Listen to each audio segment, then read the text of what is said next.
4th century, of which there are many versions. It's also known in a slightly different form, apparently derived from Philostorgius, who was born about 364 AD. The text was translated from the Greek by Edward Walford, MA.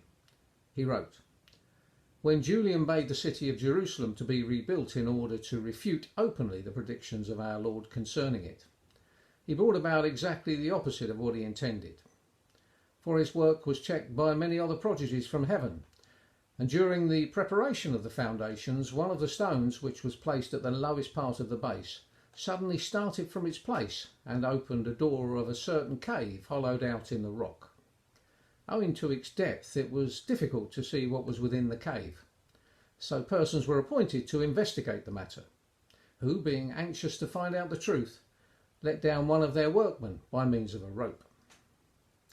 On being lowered down, he found stagnant water reaching up to his knees, and having gone around the place and felt the walls on every side, he found the cave to be a perfect square. Then, in his return, he stood near the middle. He struck his foot against a column which stood rising slightly above the water.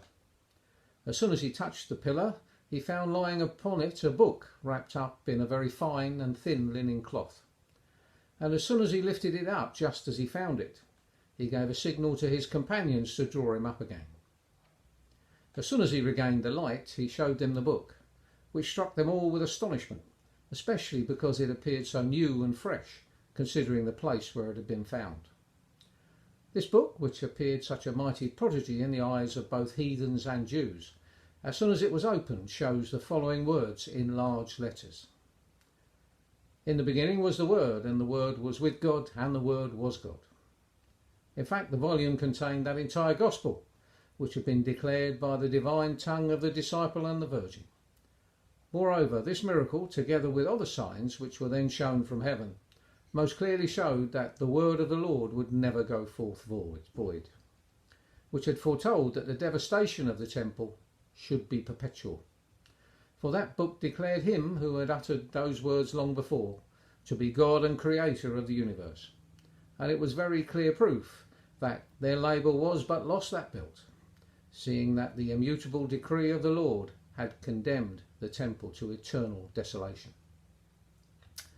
So, the Julian legend referred to in the opening line of the legend is the Roman Emperor Julian, surnamed the Apostate, who succeeded his uncle Constantine the Great in the year 361.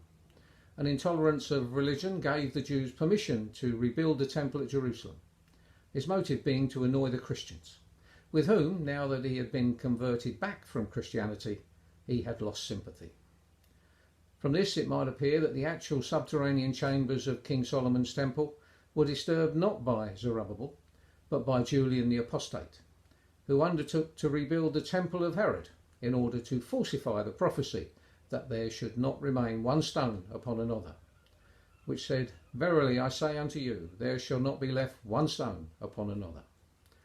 But the effect of his reopening the subterranean chambers, which had been closed for centuries, was that, according to one version of the fable, explosions of accumulated gas killed his workmen, and still further disturbed the masonry, so that far from falsifying the prophecy, he in fact helped to fulfill it.